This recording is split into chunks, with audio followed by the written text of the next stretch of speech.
ਸਤਿ ਸ਼੍ਰੀ ਅਕਾਲ। ਨਿਊਜ਼ 18 ਪੰਜਾਬ ਦੇਖ ਰਹੇ ਸਾਰੇ ਦਰਸ਼ਕਾਂ ਦਾ ਸਵਾਗਤ ਹੈ। ਮੈਂ ਹਾਂ Vijay Brar. Covid care kit ਨੂੰ ਲੈ ਕੇ ਪੰਜਾਬ ਦੀ ਸਿਆਸਤ ਗਰਮਾਈ ਹੋਈ ਹੈ। ਘੁਟਾਲੇ ਦੇ ਇਲਜ਼ਾਮਾਂ ਤੇ ਹੁਣ ਮੁੱਖ ਮੰਤਰੀ ਨੇ ਆਮ ਆਦਮੀ ਪਾਰਟੀ ਤੇ ਪਲਟਵਾਰ ਕੀਤਾ ਹੈ ਔਰ ਉਹਨਾਂ ਅਮਨ ਅਰੋੜਾ ਦੇ ਇਲਜ਼ਾਮਾਂ ਨੂੰ ਹਾਸੋਹੀਣਾ ਦੱਸਿਆ ਹੈ। ਕੈਪਟਨ ਅਮਰਿੰਦਰ ਸਿੰਘ ਨੇ ਕਿਹਾ ਹੈ ਕਿ ਟੈਂਡਰ ਫਾਈਨਲ ਹੋਣ ਤੋਂ ਪਹਿਲਾਂ ਹੀ ਆਮ ਆਦਮੀ ਪਾਰਟੀ ਇਲਜ਼ਾਮ ਲਗਾਉਣ ਲੱਗੀ। ਕੈਪਟਨ ਅਮਰਿੰਦਰ ਕਹਿ ਰਹੇ ਨੇ ਕਿ ਅਸੀਂ 1700 ਰੁਪਏ ਕਿੱਟ ਦੀ ਅਨੁਮਾਨਿਤ ਕੀਮਤ ਦੱਸੀ ਸੀ।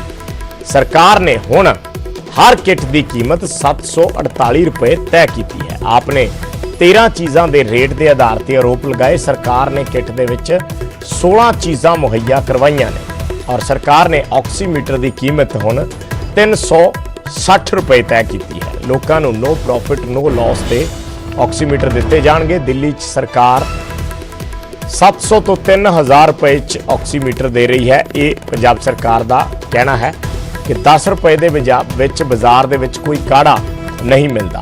आपने तां खुद ही काढ़ा बना के दिल्ली च बेचते होणगे। पंजाब सरकार नूं घेरन च आपने सुध बुध गवाई है। ये कहना है मुख्यमंत्री कैप्टन अमरिंदर सिंह दा। वो क्या है कि तुसी दिखा दिता, आपने दिखा दिता कि वो किसी भी हद तक जान नूं तैयार है।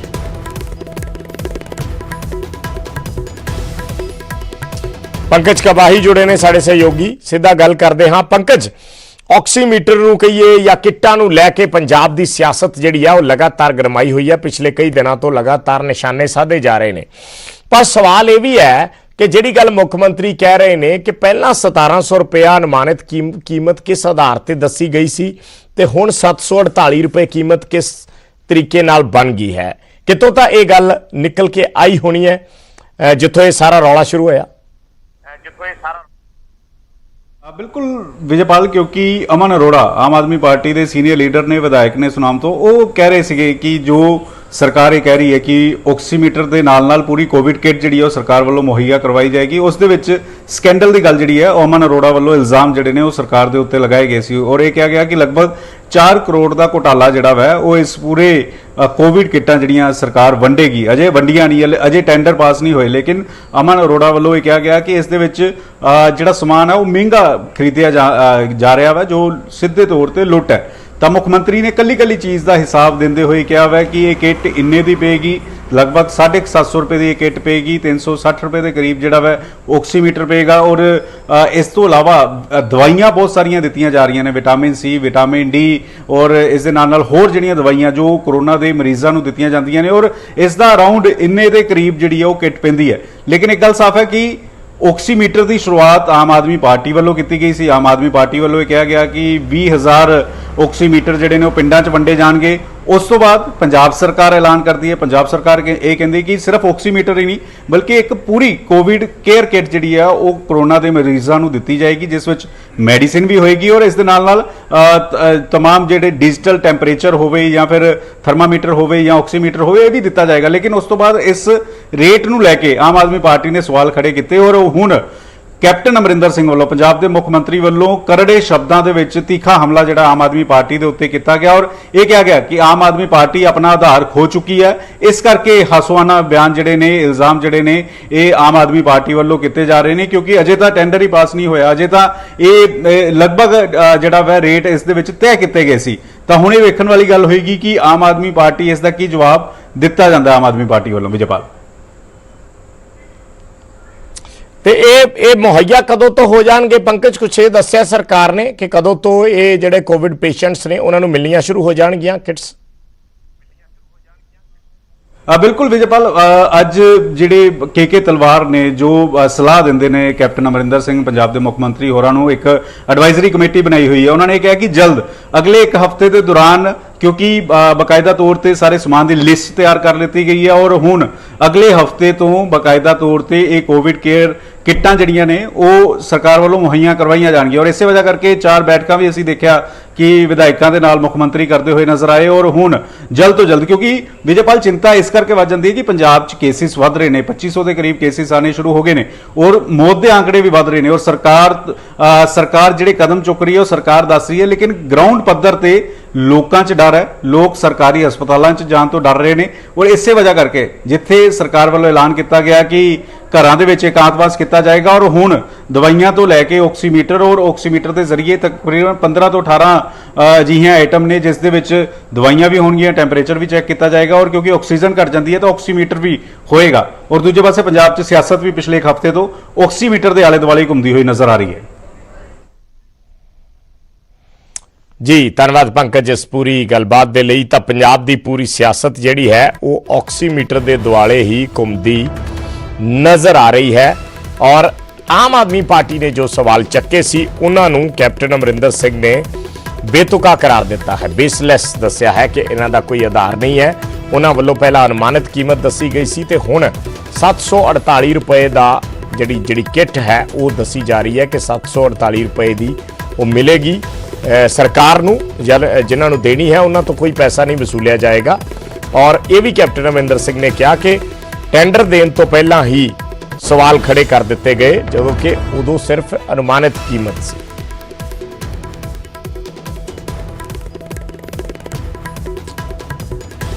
ਤੇ ਪੰਜਾਬ ਦੇ ਵਿੱਚ ਕੱਲ ਲਈ ਕੋਈ ਕਰਫਿਊ ਨਹੀਂ ਹੋਏਗਾ ਆਵਾਜਾਈ ਦੇ ਲਈ। ਨੀਟ ਦੀ ਪ੍ਰੀਖਿਆ ਹੈ ਕੱਲ। ਨੀਟ ਦੀ ਪ੍ਰੀਖਿਆ ਦੇ ਮੱਦੇਨਜ਼ਰ ਇਹ ਫੈਸਲਾ ਲਿਆ ਗਿਆ ਹੈ। ਆਵਾਜਾਈ ਤੇ ਕਿਸੇ ਤਰ੍ਹਾਂ ਦੀ ਕੋਈ ਰੋਕ ਨਹੀਂ ਹੋਏਗੀ, ਪਰ ਗੈਰ ਜ਼ਰੂਰੀ ਸਮਾਨ ਦੀਆਂ ਦੁਕਾਨਾਂ ਬੰਦ ਰਹਿਣਗੀਆਂ। ਪਿਛਲੇ ਦਿਨੀ ਸਰਕਾਰ ਨੇ ਐਤਵਾਰ ਨੂੰ ਕਰਫਿਊ ਦੇ ਹੁਕਮ ਦਿੱਤੇ ਸੀ, ਪਰ ਕੈਪਟਨ ਅਮਰਿੰਦਰ ਸਿੰਘ ਨੇ ਕੱਲ ਵੀ ਆਪਣਾ ਜਿਹੜਾ ਸੰਵਾਦ ਸੀ ਡਿਜੀਟਲ ਸੰਵਾਦ ਉਸ ਦੇ ਵਿੱਚ ਦੱਸਿਆ ਸੀ ਕਿ ਕੱਲ ਨੂੰ ਕਿਉਂਕਿ ਨੀਟ ਦਾ ਐਗਜ਼ਾਮ ਹੈ ਔਰ ਪਬਲਿਕ ਟਰਾਂਸਪੋਰਟ ਦੀ ਵੀ ਜ਼ਰੂਰਤ ਹੁੰਦੀ ਹੈ। ਜਿਹੜੇ ਵਿਦਿਆਰਥੀਆਂ ਨੇ ਐਗਜ਼ਾਮ ਦੇਣ ਜਾਣਾ ਹੈ, ਹੋਰ ਸਾਧਨਾਂ ਦੇ ਜ਼ਰੀਏ ਵੀ ਉਹ ਜਿਵੇਂ ਪਹੁੰਚਣਗੇ। ਇਸ ਕਰਕੇ ਕੱਲ ਆਵਾਜਾਈ ਤੇ ਕਿਸੇ ਤਰ੍ਹਾਂ ਦੀ ਕੋਈ ਰੋਕ ਨਹੀਂ ਹੋਏਗੀ। ਇੱਕ ਤਰੀਕੇ ਨਾਲ ਕੱਲ ਕਰਫਿਊ ਪੰਜਾਬ 'ਚ ਨਹੀਂ ਹੋਏਗਾ, ਪਰ ਜਿਹੜੀਆਂ ਗੈਰ ਜ਼ਰੂਰੀ ਸਮਾਨ ਦੀਆਂ ਦੁਕਾਨਾਂ ਨੇ ਜਾਂ ਬਾਜ਼ਾਰ ਨੇ ਉਹ ਜ਼ਰੂਰ ਬੰਦ ਰਹਿਣਗੇ। ਨੀਟ ਦਾ ਐਗਜ਼ਾਮ ਹੈ ਔਰ ਇਹਦੇ ਵਿੱਚ ਕਰਫਿਊ ਲੱਗਿਆ ਨਹੀਂ। ਮੈਂ ਬਿਲਕੁਲ ਕਰਫਿਊ ਨਹੀਂ ਲੱਗਾ। ਉਸ ਦਿਨ ਚੱਕ ਲਾਂਗੇ ਅਸੀਂ ਕਰਫਿਊ, ਕੋਈ ਨਹੀਂ ਹੋਏਗਾ। ਸ਼ੌਕ ਨਾਲ ਤੋਂ ਜਾਓ, ਦੁਕਾਨਾਂ ਬੰਦ ਰਹਿਣਗੀਆਂ, ਇਹ ਨਹੀਂ ਅਸੀਂ ਖੋਲਾਂਗੇ। ਲੇਕਿਨ ਟਰਾਂਸਪੋਰਟ ਜਿੱਥੇ ਮਰਜ਼ੀ ਤੁਸੀਂ ਜਾਓ ਔਰ ਆਪਣਾ ਐਗਜ਼ਾਮ ਕਰੋ ਔਰ ਵਾਹਿਗੁਰੂ ਕਰੇ ਤੁਸੀਂ ਸਾਰੇ ਪਾਸ ਹੋ। ਤਾਂ ਇਸ ਤੇ ਹੋਰ ਗੱਲਬਾਤ ਲਈ ਰੋਹਿਤ ਬਾਂਸਲ ਸਾਡੇ ਸਹਿਯੋਗੀ ਜੁੜੇ ਨੇ। ਰੋਹਿਤ, ਕਿਸ ਤਰੀਕੇ ਦੇ ਇੰਤਜ਼ਾਮ ਨੇ ਖਾਸ ਤੌਰ ਤੇ ਵਿਦਿਆਰਥੀਆਂ ਨੂੰ ਲੈ ਕੇ? ਆਵਾਜਾਈ ਤੇ ਚਲੋ ਪਹਿਲਾਂ ਵੀ ਚੱਲਦੀ ਰਹਿੰਦੀ ਹੈ, ਕੋਈ ਲੋਕ ਬਹੁਤਾ ਉਸ ਦਾ ਪਾਲਨ ਨਹੀਂ ਕਰਦੇ, ਇਹ ਪਹਿਲੇ ਵੀ ਨਜ਼ਰ ਆਇਆ। ਹੁਣ ਸਰਕਾਰ ਨੇ ਸਖਤੀ ਜ਼ਰੂਰ ਦਿਖਾਈ ਸੀ, ਸੋ ਕਹਿ ਸਕਦੇ ਹਾਂ ਕਿ ਕਰਫਿਊ ਦੇ ਨਾਮ ਨੂੰ ਕਈ ਵਾਰੀ ਸਖਤੀ ਜ਼ਿਆਦਾ ਹੋ ਜਾਂਦੀ ਹੈ। ਲੋਕਡਾਊਨ ਨੂੰ ਲੋਕ ਇੰਨਾ ਸੀਰੀਅਸਲੀ ਨਹੀਂ ਲੈਂਦੇ, ਪਰ ਹੁਣ ਕੱਲ ਨੂੰ ਲੈ ਕੇ ਕੀ ਇੰਤਜ਼ਾਮ ਨੇ? ਵਿਦਿਆਰਥੀਆਂ ਦੀ ਆਵਾਜਾਈ ਨੂੰ ਲੈ ਕੇ ਕਿਸ ਤਰੀਕੇ ਦੇ ਇੰਤਜ਼ਾਮ ਨੇ? ਵਿਜੇ ਜੀ, ਜੇ ਦੇਖਿਆ ਜਾਵੇ ਤਾਂ ਪੰਜਾਬ ਦੇ ਵਿੱਚ ਜੋ ਕੱਲ ਨੂੰ ਨੀਟ ਦੀ ਪ੍ਰੀਖਿਆ ਹੋ ਜਾ ਰਹੀ ਹੈ ਉਹ ਦੁਪਹਿਰ 2 ਤੋਂ ਲੈ ਕੇ 5 ਵਜੇ ਦਾ ਟਾਈਮ ਹੈ ਔਰ ਇਸ ਦੇ ਲਈ ਪੂਰੇ ਪੰਜਾਬ ਦੇ ਵਿੱਚ 6 ਸੈਂਟਰ ਬਣਾਏ ਗਏ ਨੇ, ਜਿਨ੍ਹਾਂ ਦੇ ਵਿੱਚ ਮੋਹਾਲੀ, ਬਠਿੰਡਾ, ਪਟਿਆਲਾ, ਲੁਧਿਆਣਾ, ਜਲੰਧਰ ਔਰ ਅੰਮ੍ਰਿਤਸਰ ਹੈ। ਔਰ ਜੋ ਇਹਨਾਂ ਦੇ ਨਾਲ ਦੇ ਜ਼ਿਲ੍ਹਿਆਂ ਦੇ ਵਿਦਿਆਰਥੀ ਹੈ ਉਹ ਆਪਣੇ ਜ਼ਿਲ੍ਹੇ ਦੇ ਵਿੱਚ ਆਪਣੇ ਨੇੜੇ ਦੇ ਸੈਂਟਰ ਦੇ ਵਿੱਚ ਆਪਣਾ ਟੈਸਟ ਦੇਣ ਜਾਣਗੇ। ਇਸ ਦੇ ਲਈ ਪੰਜਾਬ ਸਰਕਾਰ ਨੇ ਕੱਲ ਸਪੈਸ਼ਲ ਐਲਾਨ ਕੀਤਾ ਕਿ ਕਿਸੇ ਵੀ ਤਰ੍ਹਾਂ ਦਾ ਕੋਈ ਵੀ ਕਰਫਿਊ ਨਹੀਂ ਲਗਾਇਆ ਜਾਏਗਾ, ਕਿਉਂਕਿ ਕਰਫਿਊ ਦੇ ਵਿੱਚ ਆਵਾਜਾਈ ਦੀ ਮਨਾਹੀ ਕੀਤੀ ਗਈ ਹੈ ਔਰ ਉਸ ਦੇ ਵਿੱਚ ਕੇਵਲ ਕਹਿ ਗਏ ਕਿ ਜੋ ਐਸੈਂਸ਼ੀਅਲ ਸੇਵਾਵਾਂ ਨੇ, ਜੋ ਜ਼ਰੂਰੀ ਸੇਵਾਵਾਂ ਨੇ, ਕੇਵਲ ਉਹੀ ਦੁਕਾਨਾਂ ਜਾਂ ਜੋ ਹੋਟਲ ਹੈ, ਰੈਸਟੋਰੈਂਟ ਆ, ਉਹੀ ਖੁੱਲੇ ਰਹਿਣਗੇ। ਬਾਕੀ ਸਾਰੀਆਂ ਸ਼ਰਤਾਂ ਇਨ ਬਿਨ ਉਦਾਂ ਹੀ ਲਾਗੂ ਹੋਣਗੀਆਂ ਜੋ ਕਰਫਿਊ ਦੇ ਵਿੱਚ ਲਾਗੂ ਹੋਣੀਆਂ ਚਾਹੀਦੀਆਂ ਨੇ। ਪਰ ਸਿਰਫ ਆਵਾਜਾਈ ਨੂੰ ਖੁੱਲੀ ਛੂਟ ਦਿੱਤੀ ਗਈ ਹੈ ਕਿ ਕੋਈ ਵੀ ਵਿਦਿਆਰਥੀ ਉਹਨੂੰ ਸੈਂਟਰ ਤੱਕ ਪਹੁੰਚਣ 'ਚ ਦਿੱਕਤ ਨਾ ਆਵੇ। ਇਸ ਲਈ ਉਹਨਾਂ ਨੇ ਕਿਹਾ ਗਿਆ ਕਿ ਤੁਸੀਂ ਕੋਈ ਵੀ ਬੰਦਾ ਟਰੈਵਲ ਕਰ ਸਕਦਾ, ਇੱਕ ਜ਼ਿਲ੍ਹੇ ਤੋਂ ਦੂਜੇ ਜ਼ਿਲ੍ਹੇ ਤੱਕ ਜਾ ਸਕਦਾ ਹੈਗਾ, ਉਸ ਦੇ ਲਈ ਉਸ ਤੇ ਕੋਈ ਰੋਕ ਟੋਕ ਨਹੀਂ ਹੋਏਗੀ। ਜੇ ਦੇਖਿਆ ਜਾਵੇ, ਅਸੀਂ ਦੇਖਿਆ ਤਾਂ ਕਿਸ ਤਰ੍ਹਾਂ ਪੰਜਾਬ ਸਰਕਾਰ ਨੇ ਕਿਹਾ ਸੀ ਕਿ ਬੱਸਾਂ ਦੇ ਵਿੱਚ 50% ਸਵਾਰੀਆਂ ਬੈਠ ਸਕਦੀਆਂ ਨੇ, ਕਾਰ ਦੇ ਵਿੱਚ ਕੇਵਲ 3 ਵਿਅਕਤੀ ਸਫ਼ਰ ਕਰ ਸਕਦੇ ਨੇ। ਉਹ ਰੂਲ ਬਿਲਕੁਲ ਉਦਾਂ ਹੀ ਰਹਿਣਗੇ, ਚਾਹੇ ਵਿਦਿਆਰਥੀ ਹੈ ਚਾਹੇ ਆਮ ਬੰਦਾ, ਉਹ ਰੂਲ ਉਦਾਂ ਹੀ ਰਹਿਣਗੇ। ਪਰ ਜੇ ਉਸਨੇ ਟਰੈਵਲ ਕਰਨਾ ਤਾਂ ਉਹ ਖੁੱਲ੍ਹ ਕੇ ਟਰੈਵਲ ਕਰ ਸਕਦਾ ਔਰ ਨੀਟ ਦੀ ਪ੍ਰੀਖਿਆ ਦੇ ਲਈ ਟਰੈਵਲ ਕਰ ਸਕਦਾ। ਬੇਸਿਕਲੀ ਪੰਜਾਬ ਸਰਕਾਰ ਨੇ ਕੇਵਲ ਇਹ ਐਲਾਨ ਕੀਤਾ ਕੱਲ ਦਾ, ਹੋਰ ਇਸ ਦੇ ਵਿੱਚ ਇਨ ਬਿਨ ਬਾਕੀ ਰੂਲ ਸਾਰੇ ਉਦਾਂ ਹੀ ਲਾਗੂ ਰਹਿਣਗੇ ਜੀ। ਯਾਨੀ ਬਾਜ਼ਾਰ ਵਗੈਰਾ ਨਹੀਂ ਖੋਲ ਸਕਦੇ ਕੋਈ ਵੀ ਇਸ ਦੇ ਵਿੱਚ ਜੋ ਬਿਨਾਂ ਜ਼ਰੂਰੀ ਸੇਵਾਵਾਂ ਤੋਂ ਦੁਕਾਨਾਂ, ਖਾਣ ਪੀਣ ਦੀਆਂ ਦੁਕਾਨਾਂ ਹੋ ਗਈਆਂ ਜਾਂ ਜੋ ਸਾਡੇ ਡੇਲੀ ਰੂਟੀਨ ਦੇ ਸਮਾਨ ਲਈ ਜ਼ਰੂਰੀ ਸਮਾਨ ਆ, ਉਹ ਦੁਕਾਨਾਂ ਖੁੱਲ੍ਹ ਸਕਦੀਆਂ, ਮੈਡੀਕਲ ਸ਼ਾਪ ਖੁੱਲ੍ਹ ਸਕਦੇ ਆ, ਹੋਟਲ ਖੁੱਲ੍ਹ ਸਕਦੇ ਆ ਔਰ ਉਹਨਾਂ ਲਈ ਵੀ ਇੱਕ ਸਮਾਂ ਨਿਰਧਾਰਿਤ ਕੀਤਾ ਗਿਆ ਕਿ ਰਾਤ ਦੇ 9 ਵਜੇ ਤੱਕ ਤੁਸੀਂ ਹੋਟਲ ਖੋਲ੍ਹ ਸਕਦੇ ਹੋ, ਉਸ ਤੋਂ ਬਾਅਦ ਹੋਮ ਡਿਲੀਵਰੀ ਕਰ ਸਕਦੇ ਹੋ। ਆਮ ਬਾਜ਼ਾਰ ਜਿਸ ਤਰ੍ਹਾਂ ਅਸੀਂ ਦੇਖਦੇ ਹਾਂਗੇ ਸੋਮਵਾਰ ਤੋਂ ਲੈ ਕੇ ਸ਼ਨੀਵਾਰ ਤੱਕ ਖੁੱਲ੍ਹਦੇ ਆ, ਆਮ ਬਾਜ਼ਾਰ ਨਹੀਂ ਖੁੱਲਣਗੇ। ਜੋ ਦੁਕਾਨਾਂ ਜਿਨ੍ਹਾਂ ਦੇ ਵਿੱਚ ਕੋਈ ਵੀ ਜ਼ਰੂਰੀ ਸਮਾਨ ਨਹੀਂ ਮਿਲਦਾ, ਡੇਲੀ ਰੂਟੀਨ ਦਾ ਜੋ ਸਮਾਨ ਨਹੀਂ ਮਿਲਦਾ, ਤਾਂ ਉਹ ਦੁਕਾਨਾਂ ਨਹੀਂ ਖੁੱਲ੍ਹਦੇ। ਜਿਸ ਤਰ੍ਹਾਂ ਅਸੀਂ ਗੱਲ ਕਰ ਰਹੀਏ ਕਿ ਕਾਰਾਂ ਦੇ ਸ਼ੋਰੂਮ ਹੈ ਜਾਂ ਕੋਈ ਹੋਰ ਦੁਕਾਨ ਹੈ ਜਿਨ੍ਹਾਂ ਦੇ ਬਰਤਨਾਂ ਦੇ ਸ਼ੋਰੂਮ ਹੈ ਜਾਂ ਕੋਈ ਵੀ ਹੋਰ ਜੋ ਵੀ ਸਮਾਨ ਹੈ ਜੋ ਜ਼ਰੂਰੀ ਸੇਵਾਵਾਂ 'ਚ ਨਹੀਂ ਆਉਂਦਾ, ਉਹ ਨਹੀਂ ਖੋਲ੍ਹੀਆਂ ਜਾ ਸਕਦੀਆਂ ਦੁਕਾਨਾਂ। ਕੇਵਲ ਜ਼ਰੂਰੀ ਸੇਵਾਵਾਂ ਦੇ ਰਿਲੇਟਡ ਹੀ ਦੁਕਾਨਾਂ 9 ਵਜੇ ਤੱਕ ਰਾਤ ਦੇ ਖੋਲ੍ਹੀਆਂ ਜਾ ਸਕਦੀਆਂ। ਠੀਕ ਹੈ, ਧੰਨਵਾਦ ਰੋਹਿਤ ਇਸ ਪੂਰੀ ਜਾਣਕਾਰੀ ਦੇ ਲਈ, ਇਸ ਪੂਰੀ ਗੱਲਬਾਤ ਦੇ ਲਈ। ਤਾਂ ਕੱਲ ਨੂੰ ਇੰਤਜ਼ਾਮ ਕੀਤੇ ਗਏ ਨੇ ਜਿਹੜੇ 6 ਕੇਂਦਰ ਪੰਜਾਬ ਦੇ ਵਿੱਚ ਬਣੇ ਨੇ, ਉਹਨਾਂ 6 ਕੇਂਦਰਾਂ ਤੇ ਕਿਸ ਤਰੀਕੇ ਨਾਲ ਵਿਦਿਆਰਥੀ ਪਹੁੰਚਣਗੇ, ਚਾਹੇ ਉਹ ਪਬਲਿਕ ਟਰਾਂਸਪੋਰਟ ਦੀਆਂ ਸੇਵਾਵਾਂ ਲੈਂਦੇ ਨੇ ਜਾਂ ਫਿਰ ਉਹ ਆਪਣੇ ਵਹੀਕਲਾਂ ਤੇ ਆਉਂਦੇ ਨੇ, ਪਰ ਕੱਲ ਉਹਨਾਂ ਤੇ ਕਿਸੇ ਤਰ੍ਹਾਂ ਦੀ ਕੋਈ ਰੋਕ ਟੋਕ ਨਹੀਂ ਹੋਏਗੀ। ਕਰਫਿਊ ਇੰਪੋਜ਼ ਘੱਟੋ ਘੱਟ ਕੱਲ ਦੇ ਦਿਨ ਸੂਬੇ ਦੇ ਵਿੱਚ ਆਵਾਜਾਈ ਤੇ ਨਹੀਂ ਰਹੇਗਾ।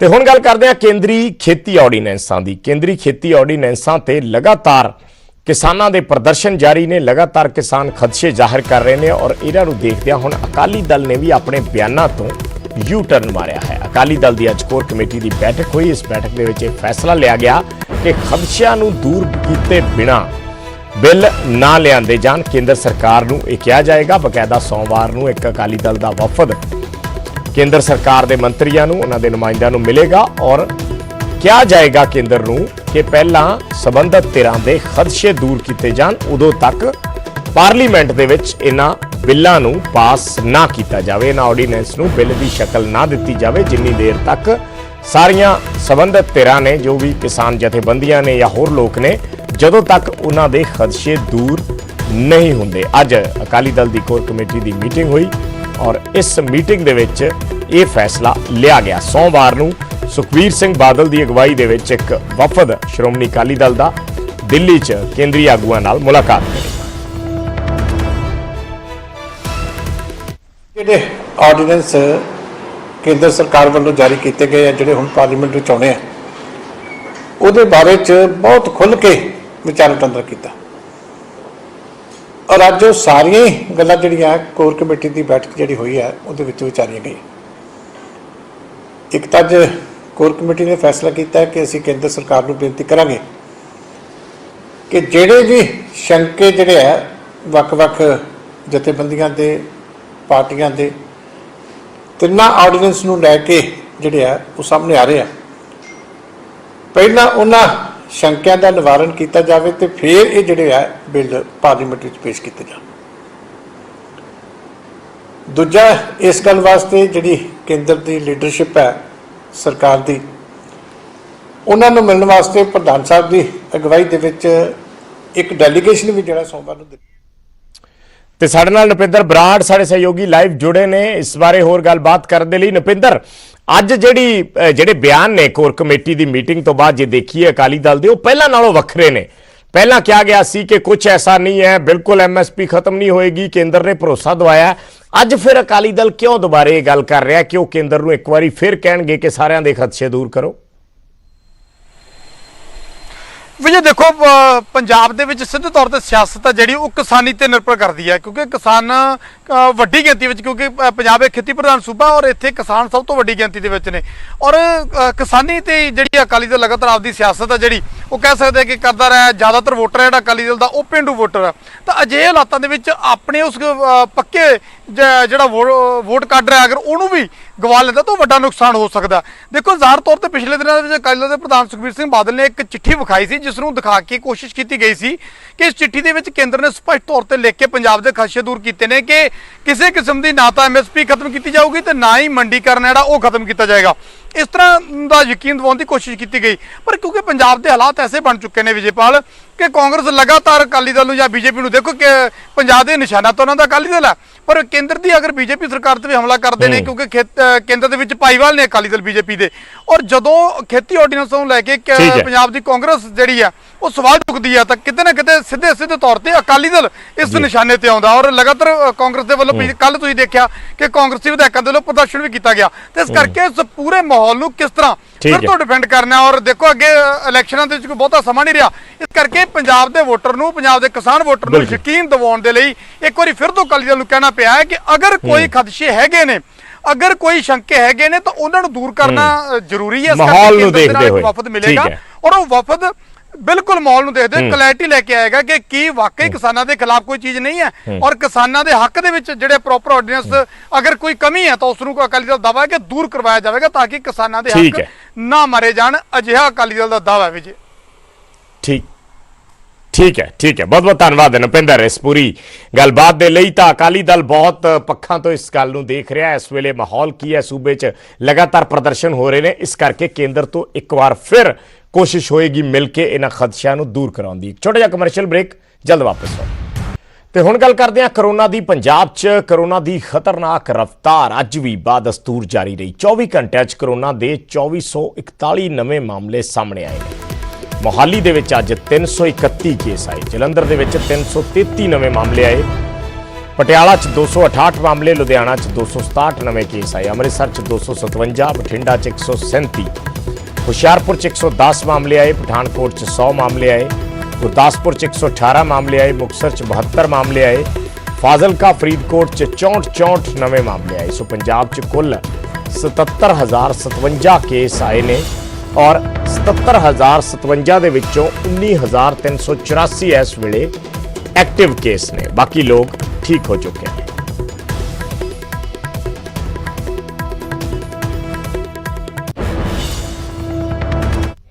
ਤੇ ਕਰੋਨਾ ਨਾਲ ਪਿਛਲੇ 24 ਘੰਟਿਆਂ 'ਚ 76 ਲੋਕਾਂ ਦੀ ਮੌਤ ਹੋਈ ਹੈ। ਲੁਧਿਆਣਾ ਦੇ ਵਿੱਚ 14 ਮੌਤਾਂ ਹੋਈਆਂ ਨੇ, ਅੰਮ੍ਰਿਤਸਰ 'ਚ 11 ਮੌਤਾਂ ਹੋਈਆਂ ਨੇ, ਜਲੰਧਰ 'ਚ 10, ਰੋਪੜ ਤੇ ਹੁਸ਼ਿਆਰਪੁਰ 'ਚ 5-5, ਗੁਰਦਾਸਪੁਰ 'ਚ 7, ਫਤਿਹਗੜ੍ਹ ਸਾਹਿਬ 'ਚ 3, ਬਰਨਾਲਾ, ਪਟਿਆਲਾ, ਕਪੂਰਥਲਾ 'ਚ 4-4, ਬਠਿੰਡਾ, ਸੰਗਰੂਰ 'ਚ 2-2, ਤਰਨਤਾਰਨ 'ਚ 1 ਮੌਤ ਹੋਈ ਹੈ, ਮੋਹਾਲੀ, ਮੁਕਤਸਰ, ਮੋਗਾ, ਪਠਾਨਕੋਟ 'ਚ 1 ਮੌਤ ਹੋਈ ਹੈ। ਪੰਜਾਬ 'ਚ ਹੁਣ ਤੱਕ ਕਰੋਨਾ ਨਾਲ 2288 ਮਰੀਜ਼ਾਂ ਦੀ ਮੌਤ ਹੋ ਚੁੱਕੀ ਹੈ।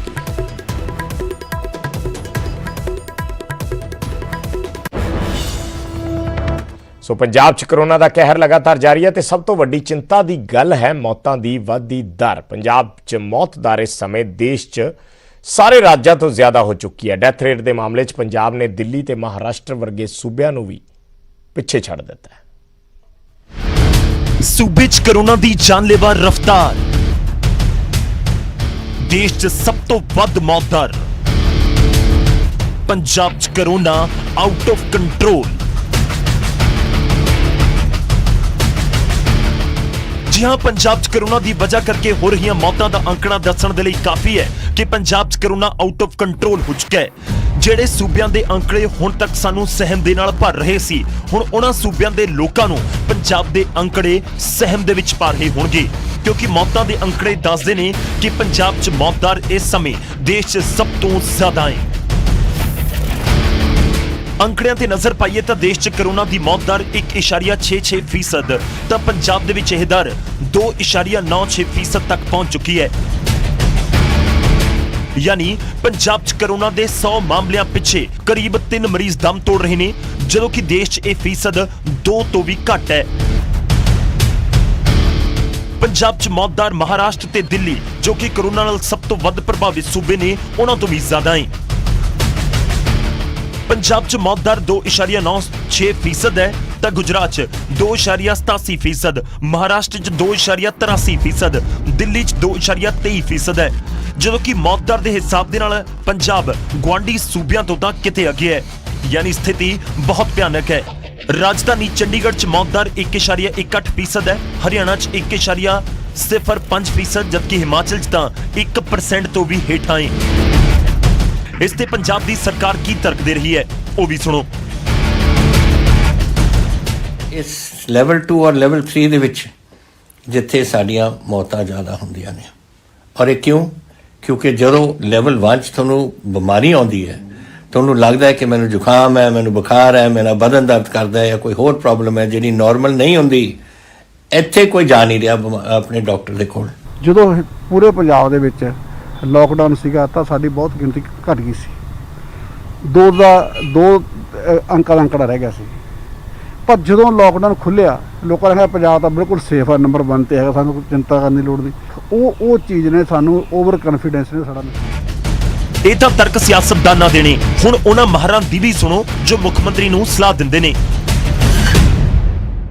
और पंजाब का एक there is a one reason that all over the world we know now कि जो इनकी डेथ ज़्यादा हैं उस पॉपुलेशन में हैं जिनको अदर को मॉर्बिड डिजीज़ हम कहते हैं। ब्लड प्रेशर है, शुगर है, कैंसर का इशू है, लिवर का इशू है, किडनी का इशू है, मोटापा है। जिनको ये चीज़ें हैं, एक तो उनको इन्फेक्शन जल्दी होती है, दूसरा उनमें कॉम्प्लिकेशन ज़्यादा होती हैं।